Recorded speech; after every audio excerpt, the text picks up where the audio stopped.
중국이 전략 광물인 희토류에 대한 통제를 더욱 강화했습니다. 이달 말 미중 정상회담을 앞두고 압박 카드를 꺼내 들었다는 분석인데요. 도널드 트럼프 대통령은 중국산 제품의 수입을 모두 금지하겠다며 맞불을 놨습니다. 베이징에서 배삼진 특파원입니다. 중국이 발표한 해외 희토류 수출 통제 목록은 광범위합니다. 사마리움과 가돌리늄 등 희토류 13종의 수출뿐 아니라 관련 기술을 활용해 해외에서 생산한 물자를 수출할 때도 허가를 받도록 했습니다. 미국의 대중국 반도체 기술 통제 방식을 그대로 차용한 것으로 우회 수출은 물론 생산 기술까지 통제해 희토류를 무기화하겠다는 의도입니다. 군용과 민간용 등 이중용도 성격의 수출 통제는 국제적으로 통용되는 방식이라고 설명했는데 반도체와 인공지능용 희토류는 개별 심사를 받도록 했습니다.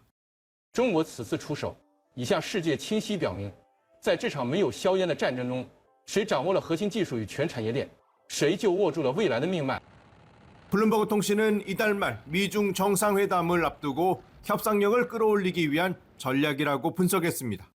미국의 핵심인 전자 방위 산업의 필수적인 전략 광물 수출을 통제해 대중 규제 완화와 관세 인하를 위한 협상 카드로 활용하겠다는 계산입니다. 도널드 트럼프 대통령은 미국산 대두 수입까지 중단한 중국에 대해 중국산 제품의 수입 중단 조치가 취해질 수 있다고 으름장을 놨습니다. We import from China massive amounts, and maybe we'll have to stop doing that.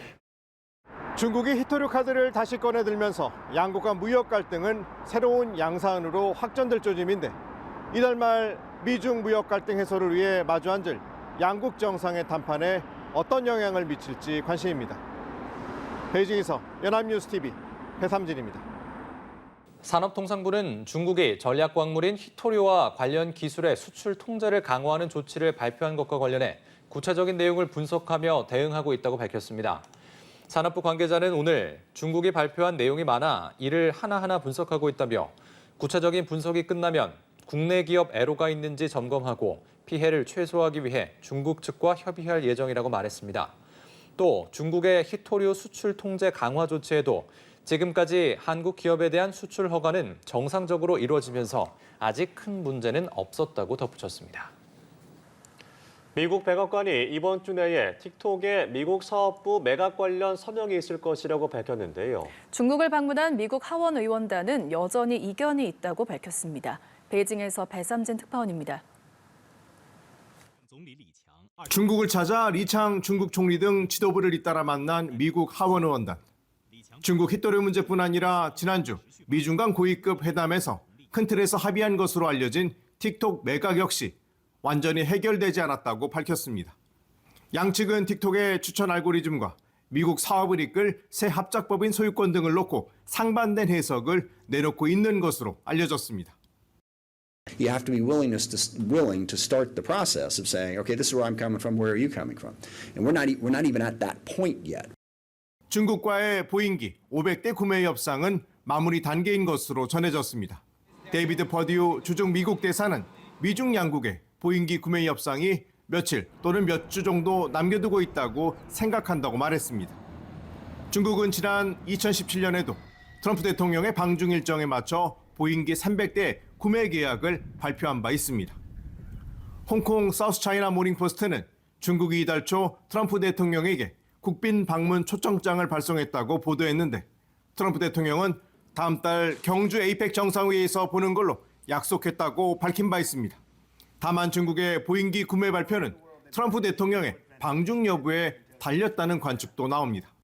希望此访能够有助于美国国会的朋友们准确了解中国，客观认知中方，理性看待分歧。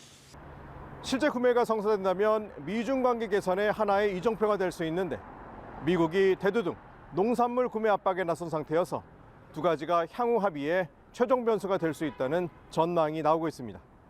베이징에서 연합뉴스TV 배삼진입니다. 네, 미중 간 90일간 유지됐던 관세폭탄 유예 시한이 미국 현지 시간으로 11일에 종료됩니다. 3차 협상에서 추가 연장하기로 잠정 합의했지만 아직 트럼프 대통령이 승인하지 않고 있는데요. 중국은 엔비디아 AI 칩 H20을 문제 삼고 히토류 통제를 무기화하며 압박하고 있습니다. 배삼진 기자입니다. 지난달 말 미중은 3차 무역 협상을 통해 관세 유예 조치를 90일간 추가 연장하기로 잠정 합의했지만 도널드 트럼프 미국 대통령은 여전히 결정을 미루고 있습니다. 중국은 최근 2차 협상에서 기술 제재 해제의 일환으로 미국이 수출을 승인한 엔비디아 저사양 AI 칩 H20을 문제 삼으며 압박 강도를 높이고 있습니다. 중국 기술을 엿볼 수 있는 백도어 프로그램이 깔렸다는 건데 당초 3차 협상에서는 고사양 칩을 요구했던 것으로 전해졌습니다. 就是他主观上肯定是没有意愿在软件里搞什么东西，但是美国政府可能会对他施加这种压力，所以这个中间的背景咱也不是很清楚。 중국은 히토류를 포함한 필수 광물의 수출 허가의 고삐도 바짝 죄고 있습니다. 심사를 하면서 상세 문서와 제품 이미지, 생산 라인 사진 등 민감 정보를 요구하고 있는데 미국 군수 기업들의 경우 생산 차질과 가격 상승에 이중고를 겪고 있습니다. 드론 모터와 야간 투시경, 미사일 조준 시스템, 방위 위성 등 실제 무기 체계에 들어가는 8만 개 이상의 부품에 중국이 수출 통제 대상으로 삼는 광물이 쓰입니다. 稀土等相关物项具有明显的军民两用属性，对其实施出口管制是国际通行做法。 이런 가운데 미국의 고율 관세를 피해 우회 수출로 확보를 위해 추진되던 중국 기업들의 해외 생산 기지 이전도 사실상 올스톱됐습니다. 미국이 동남아 국가와 캐나다, 멕시코까지 고율 관세 부과로 실효성이 약화된 건데 우회 수출 시 40% 고관세까지 매겨지면서 이미 해외로 이전한 기업들에는 볼멘 소리가 나오고 있습니다. 베이징의 산업뉴스TV 배삼진입니다. 미국이 규제를 풀면서 엔비디아 인공지능 반도체의 중국 수출길이 석 달 만에 다시 열렸습니다. 이번 결정이 중국의 히토류 수출 제한 완화를 유도하기 위한 협상 카드였다고 미국 정부 관계자들은 설명했습니다. 강은나래 기자입니다. 미국 엔비디아의 중국 전용 H20 반도체 칩이 다시 출하를 앞두고 있습니다. 하워드 러트닉 미국 상무장관은 CNBC와의 인터뷰에서 이번 H20 칩의 대중국 판매 재개 결정은 히토류 자석 계약과 연계된 조치라고 설명했습니다. 지난달 영국 런던에서 열린 미중 회담에서 양국이 히토류 공급과 인공지능 반도체 수출을 맞바꾸기로 했다는 뜻입니다. 러트닉 장관은 미국은 중국에 세계 최고 사양이 아닌 4단계의 AI 칩만 판매한다며 기술 격차 유지 방침을 강조했습니다. 미국은 중국이 개발할 수 있는 AI 반도체보다 고사양을 개발하고 낮은 사양은 중국이 사게 한다는 게 트럼프 대통령의 생각이라고도 설명했습니다. Semiconductors are the backbone of the 21st century economy, and really, without the semiconductors, there is no economy. Powering everything from AI to automobiles to advanced manufacturing. 중국 AI 산업이 미국 공급망과 기술에 계속 의존하게 만들겠다는 포석입니다. 데이비드 섹스 미국 정부 AI 가상화폐 정책 담당도 중국의 저사양이라도 공급하지 않으면 화웨이가 글로벌 시장을 주도할 수 있다며 시장 지배력 유지의 필요성을 강조했습니다. H20 칩은 바이든 행정부 시절 대중 AI 반도체 수출 규제를 피하기 위해 엔비디아가 성능을 낮춰 개발한 제품입니다.